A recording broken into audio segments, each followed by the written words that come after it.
Yepa, bienvenue sur ma chaîne. Aujourd'hui, je vais te parler de 5 livres qui m'ont aidé à devenir celle que je suis maintenant, qui m'ont aidé à changer énormément. Les gars, il fait super chaud. J'essaye de faire une vidéo. Je vais la faire hier. J'ai déjà repoussé parce qu'il fait une chaleur de malade.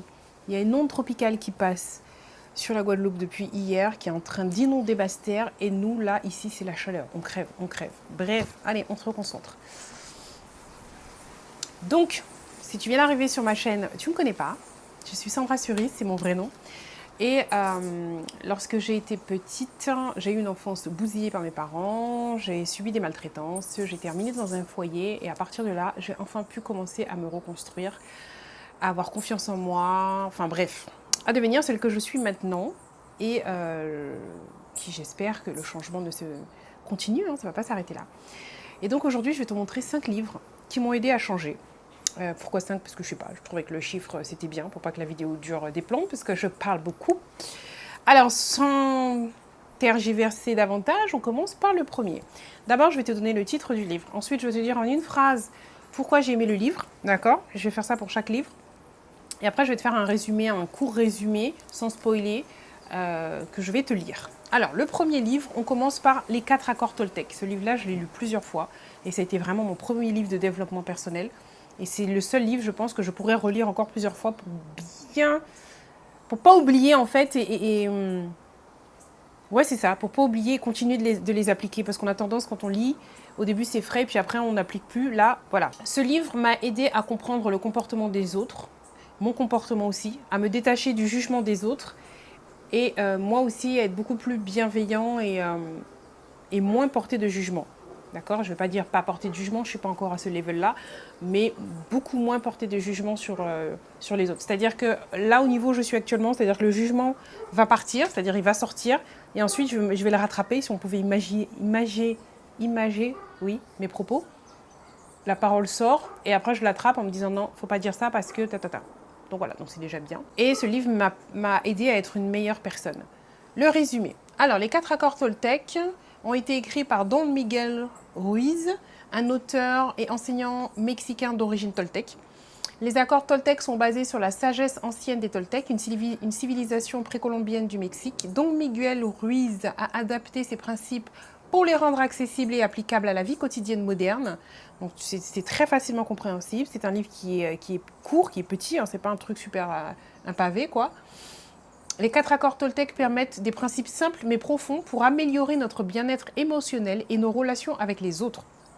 Ils peuvent nous guider à cultiver une communication plus positive, notre estime de soi et réduire le stress et les conflits. Les enseignements des 4 accords Toltec peuvent être appliqués dans différents domaines de notre vie, que ce soit à la maison, au travail ou dans nos interactions sociales. Voilà le résumé. Si tu veux débuter dans le développement perso, tu ne sais pas par quoi commencer, je te conseille ce livre. On passe au livre numéro 2. Père riche, Père pauvre. Alors, ce livre-là m'a aidé en fait à switcher et à faire un espèce de reset sur des choses qu'on m'avait apprises et qui me freinaient dans la vie du quotidien et je me rendais pas compte que ça me freinait. Donc déjà, j'en ai pris conscience. Ensuite, ça m'a permis de switcher avec des croyances qui sont fausses en fait, tout simplement. Quand tu lis ce livre, c'est une évidence et ça te fait sauter des barrières. Le résumé? Le livre Père riche, Père pauvre a été écrit par Robert T. Bon, ce qu'on va faire, je vais décrire le nom des gens parce que j'ai pas envie d'écorcher ça. Il s'agit d'un entrepreneur et auteur américain qui a acquis une renommée mondiale grâce à ce livre et à d'autres œuvres activées sur le développement personnel et les finances. Père riche, Père pauvre est considéré comme un best-seller dans le domaine de la finance personnelle. Il présente des leçons sur la façon de penser et de gérer ses finances de manière différente de ce qui est généralement enseigné dans le système éducatif traditionnel. Voici quelques raisons pour lesquelles il peut être intéressant de lire ce livre, notamment concernant la mentalité financière. Il remet en question les croyances traditionnelles sur l'argent et propose une approche alternative pour devenir financièrement indépendant. Voilà le genre. On passe au 3e livre, mais juste avant, j'ai oublié de te préciser comment je lis en fait.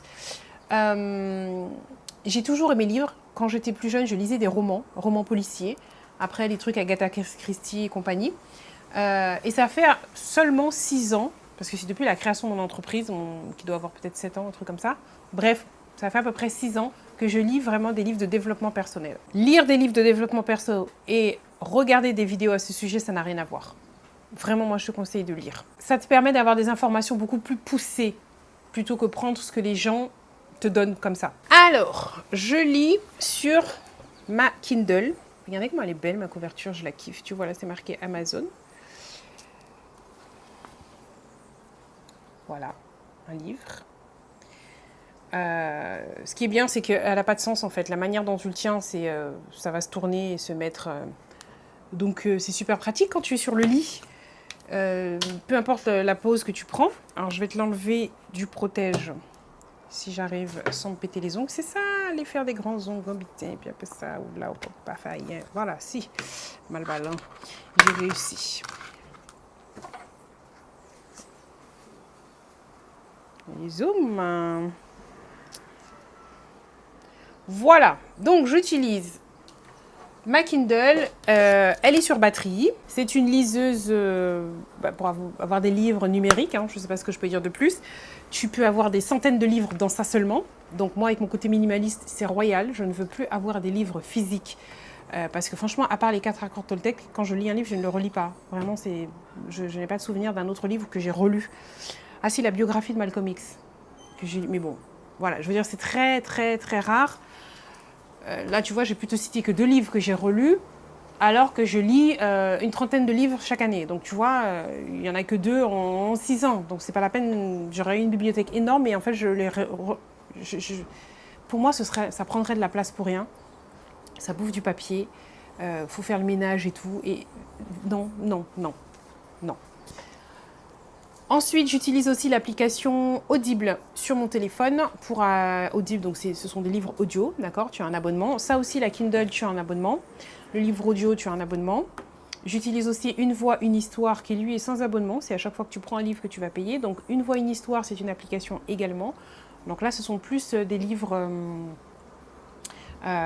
audio caribéens. Donc, ça me permet vraiment de connaître nos auteurs de la Caraïbe parce que sinon ils sont rarement mis en avant. Et sinon les livres papier, franchement, ces 3 dernières années j'en ai acheté qu'un seul.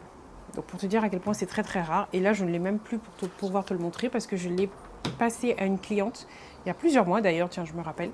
Mais bon, elle peut le garder, franchement je ne vais pas le relire donc voilà. 3e livre, les 5 regrets des personnes en fin de vie.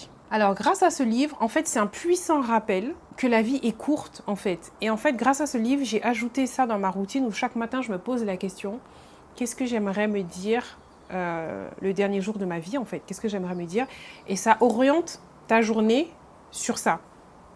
Je t'explique, tu peux pas, par exemple, te dire, moi, j'aurais aimé me dire que j'ai voyagé beaucoup, j'ai vu beaucoup de paysages, et puis tu continues de faire métro, boulot, dodo, tu voyages pas. Tu vois ce que je veux dire? Au bout d'un moment, à force de répéter ça tous les matins, tu vas commencer à te dire, il faut que je planifie un voyage quelque part, il faut que j'économise, il faut que je... Tu vois ce que je veux dire? Ça oriente ta manière de penser. Et c'est depuis que je lis ce livre-là que j'ai fait ça. Petit résumé.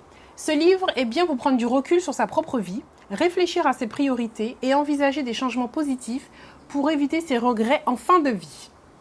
Cela peut nous aider à apporter une perspective plus éclairée sur la manière dont nous ne vivons pas notre vie et à apporter des ajustements significatifs pour trouver un plus grand épanouissement personnel et une plus grande satisfaction. Ça va t'aider à t'assurer que tu es sur la bonne route, que ce que tu fais, c'est vraiment ce que tu veux faire. Et non pas être là, rouler à l'aveuglette et à la fin de ta vie te dire « mais pourquoi je suis allée par là en fait? C'est pas ça que je voulais faire du tout. » Tu comprends? Voilà. Et ça, c'est en lisant ce livre que tu en prends vraiment conscience. 4e livre, Le pouvoir des habitudes, écrit par Charles... Je t'écris le nom. Donc, il m'a aidé à atteindre mes objectifs, quels qu'ils soient. Quels que soient les objectifs que je me suis fixés, ce livre-là m'a aidé. Le résumé, il offre des connaissances précieuses sur la psychologie des habitudes et fournit des conseils pratiques pour changer les habitudes indésirables et en développer de nouvelles. Que ce soit pour améliorer votre vie personnelle, professionnelle ou les deux, ce livre peut être une ressource précieuse pour vous aider à atteindre vos objectifs. 5e et dernier livre, Le pouvoir du moment présent. Ce livre-là m'a aidé à comprendre comment être heureuse. Parce que je confondais être contente, être bien et être heureuse. C'est pas pareil. Être heureux, c'est un choix. Enfin bref, je ne vais pas te détailler tout le livre. Du coup, ce livre m'a beaucoup appris. Je te lis un petit résumé. Il explore des concepts tels que la pleine conscience, la présence et la transformation de soi à travers l'observation de ses pensées et de ses émotions. Le livre met l'accent sur l'importance de vivre dans un moment présent plutôt que d'être constamment en proie aux regrets du passé ou aux inquiétudes concernant l'avenir. Donc les livres que je t'ai présentés là, ainsi que bien d'autres, parce que comme je t'ai dit, je lis beaucoup, m'ont aidé à faire mon support numérique sur Notion, peu importe comment tu le prononces. Et c'est comme ça que je sais comment arriver à un objectif, comment rester focus, comment gérer mon argent et bien d'autres choses. C'est grâce à mes différentes lectures. Et quand j'apprends quelque chose, je modifie mon support pour l'intégrer de façon à ce que ce support t'aide à devenir une meilleure personne. D'accord? Parce qu'il ne s'agit pas de lire des livres de développement perso, il s'agit aussi d'appliquer ce que ce livre t'apporte. Jette un œil dans la barre d'informations si tu veux... si tu souhaites avoir mon planeur numérique et aussi devenir une meilleure version de toi-même, être plus organisé, avoir tout ce que tu souhaites au même endroit, que ce soit tes rendez-vous, que ce soit ton budget, que ce soit tes projets, ton planning, tes habitudes, enfin tout au même endroit. C'est dans mon planeur numérique. Donc je te mets ça dans la barre d'informations, n'hésite pas. Donc ce sont toutes ces lectures-là qui m'ont aidé. Je t'en ai présenté que 5. Mais c'est vraiment le fait de lire qui m'a aidé à pouvoir faire ce livre-là. Par exemple, dans mon planeur numérique, j'ai une partie ménage. Il y a aussi le livre de Marie Kondo que j'ai lu, je crois, il y a 1 an, 2 ans, quand c'était vraiment tendance, m'a aidé à faire cette partie ménage pour pouvoir gérer ton ménage chez toi. Voilà. Donc, tu comprends mieux comment j'ai réussi à faire ce petit bébé Notion. C'est avec tout ce que j'ai lu un peu partout, que j'ai pris un peu partout, à gauche, à droite, etc., que j'ai testé, qui a fonctionné sur moi. Et ensuite, je l'ai mis sur le support. Et là, il est à toi. J'espère que cette vidéo t'a plu, que tu as noté des livres, que ça va t'inspirer, te donner envie. Mets-moi en commentaire, toi, 1 ou 2 livres qui t'a aidé à changer et à devenir la personne que tu es aujourd'hui. Ça va peut-être me donner une idée pour mes prochaines lectures. Là, je sais que quand j'ai fini ça, mon prochain livre, c'est L'Art de la guerre. C'est un livre qui est très connu, mais que je n'avais jamais lu. Je n'ai jamais lu d'ailleurs, je ne l'ai pas encore commencé. Donc ce sera peut-être les lectures après. Oui, parce que quand je lis, j'ai toujours des trucs après. Je lis, j'ai un livre sur Kindle que je lis, et j'ai un livre en audio que j'écoute quand je suis dans les embouteillages, ou voilà. C'est pas dans les mêmes situations que je vais plutôt choisir l'un ou l'autre. Et j'ai toujours un d'avance que j'ai déjà téléchargé et qui est prêt. J'espère que cette vidéo t'a plu. N'hésite pas, mets-moi un pouce en l'air, un commentaire pour me soutenir et faire en sorte que cette vidéo soit davantage vue. Je sais que quand c'est les livres, c'est moins partagé, les gens aiment moins ça, c'est dommage. Donc si tu veux m'aider à booster cette vidéo, mets-moi un cœur, écris-moi un cœur, mets-moi une cerise ou écris cerise, le simple fait d'écrire quelque chose pour que l'algorithme de YouTube puisse se dire « Cette vidéo a l'air d'intéresser les gens, on va la partager. » Tu as compris? Tu as compris. C'est tout pour moi.